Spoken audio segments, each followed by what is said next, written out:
The development discourse has a couple of things that are particularly important to recognize. What Colette Chabot in her book Constructing Education for Development does is she points out some of the key elements that go along with the idea of ritualized rationality around that development discourse and the larger sort of culture that's developing around discourse and development worldwide.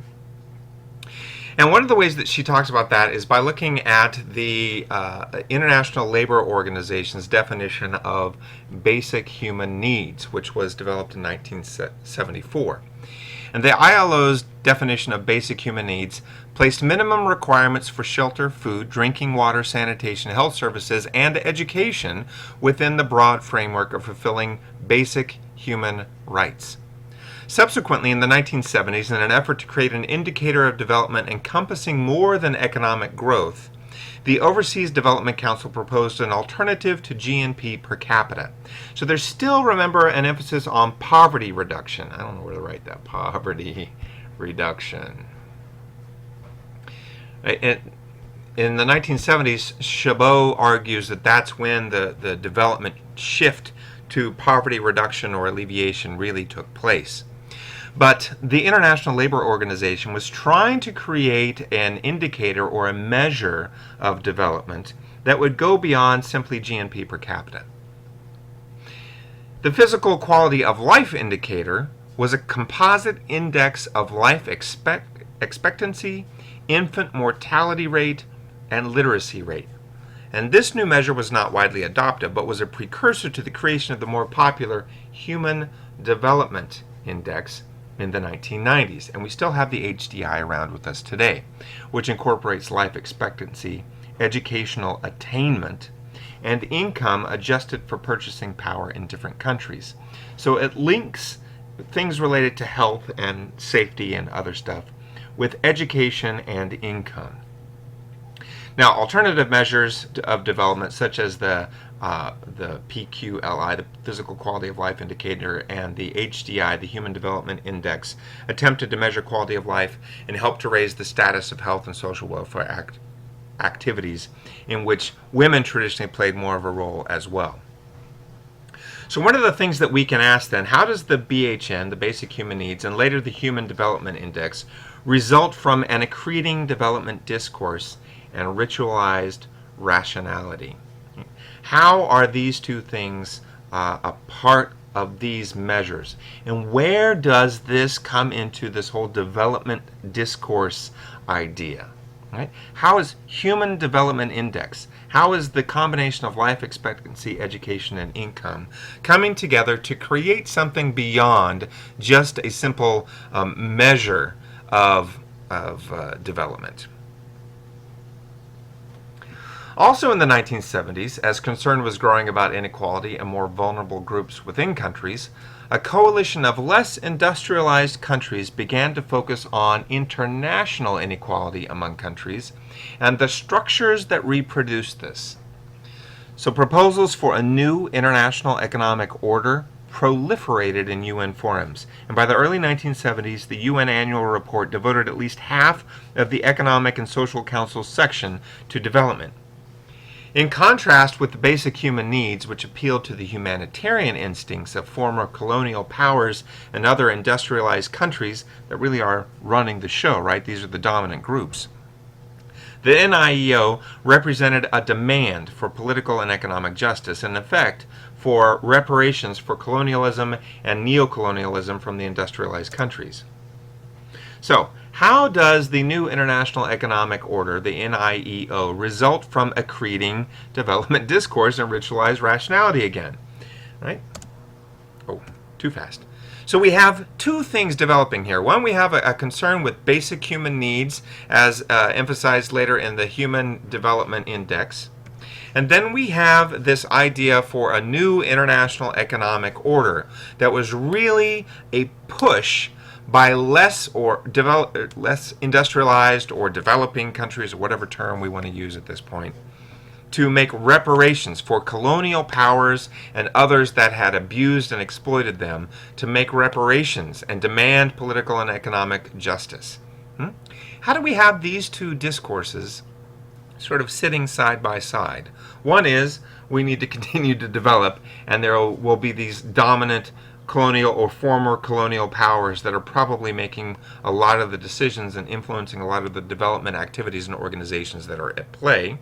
And on the other hand, we have the countries that have been the recipients, or some would say the victims, of international education and development, who are saying, hey, we want some justice out of this. We want some reparations for colonialism and neocolonialism.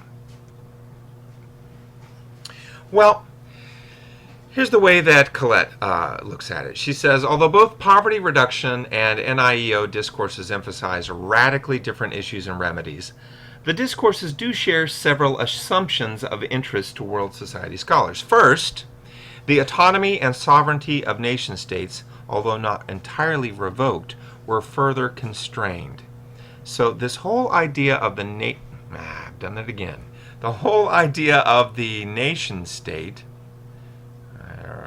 there we go, of the nation state being sort of the large institution that is in charge of, or is a mover and shaker in education, is being questioned. And she says not entirely revoked, it was constrained. She points out that both the basic human needs and the new international economic, I've already forgotten what the order, thank you, approaches argue that outside intervention is in many instances necessary for development. Now that's interesting. Outside intervention is in many instances necessary for development. In other words, saying it isn't possible for development to occur just by looking at internal resources and internal capacity and internal infrastructure. Second, these approaches buttressed less industrialized countries' demands for preferential trade relationships and a fundamental reordering of trade relationships and minimum levels of aid from industrialized countries. Right? That's interesting. How did they buttress less industrialized countries' demands for preferential trade relationships and a reordering of trade relationships? And why are we talking about trade relationships? Well, if we're going to have a new international economic order, then again, we're still focusing on economics and economic status as being an indicator of development. And so even though these were radically different issues and remedies coming from the BHN and the NIEO approaches, they both have this economic trade-related emphasis. BHN also legitimized demands for increased accountability for less industrialized countries, placing the burden of proof on less industrialized countries to demonstrate that BHN projects were both targeted at and reaching the poor in order to secure continued funding. I hope you're getting what this says here, because what this means is that the dominant countries, the industrialized or the developing countries, were demanding increased accountability from those that they had already colonized and quite frankly exploited. And now we're saying, well, in order for us to help you, we need some sort of proof that these projects that you're implementing, these basic human need projects, are actually targeted at and reaching the poor in order for us to continue to fund you. So you can see how the cycle of inequality sort of happens, how reproducing inequality becomes institutionalized in both basic human needs and the new international economic order approaches. Let me erase my pen marks here. So how do these shared assumptions acknowledge the important role of factors beyond the control of individual states, factors that could not be controlled through national planning, and what are the consequences of acknowledging this? And how do these assumptions keep modernization, air quotes, or real quotes on the page there, close, while still emphasizing poverty reduction? How does that impact ritualized and rationalized development discourse and activities? Important questions to ask and hopefully answer.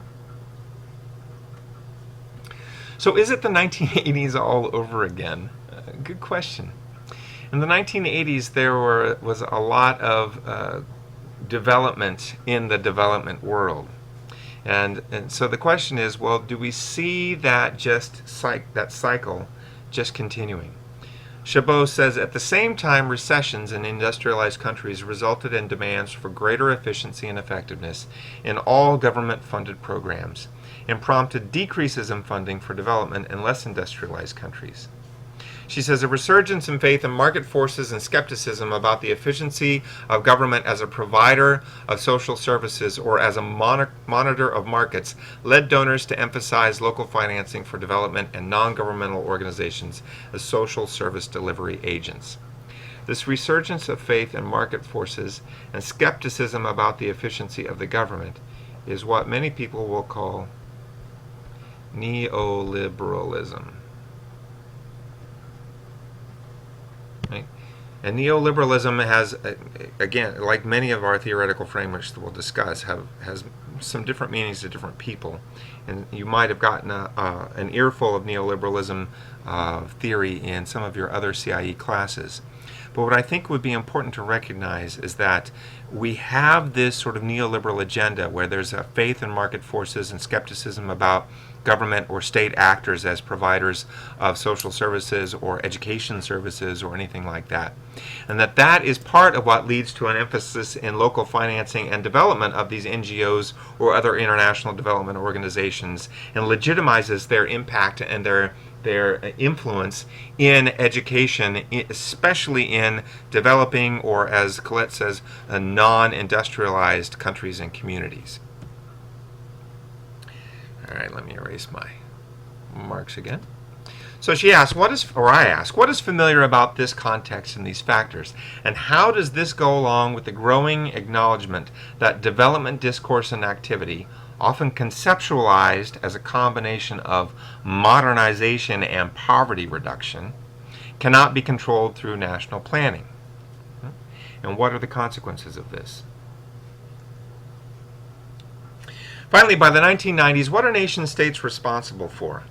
Well, efficient management of domestic resources, generating and implementing coherent multi-year development plans covering all sectors of the economy, producing steady improvements in individual welfare, monitoring development efforts to ensure that earlier inequities were not exacerbated, and securing the necessary outside resources and state-of-the-art development theories from the rest of the world.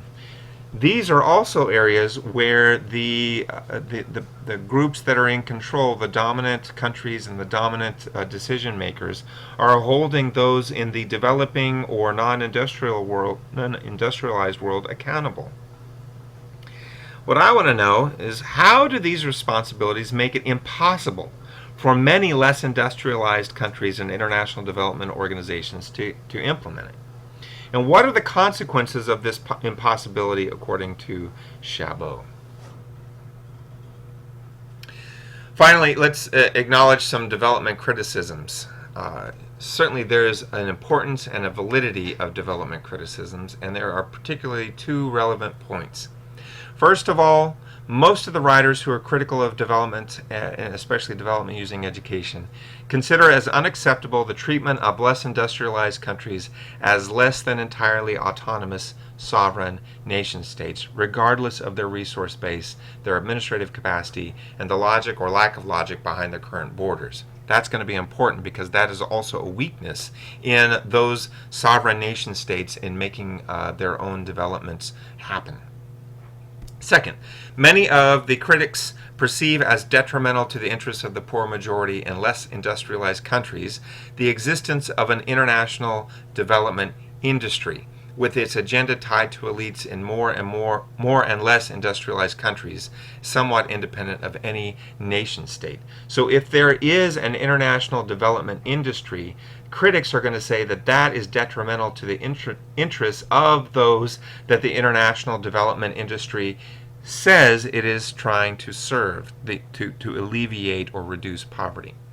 So we have some solid criticisms, but also some contradictions in the way that those criticisms develop.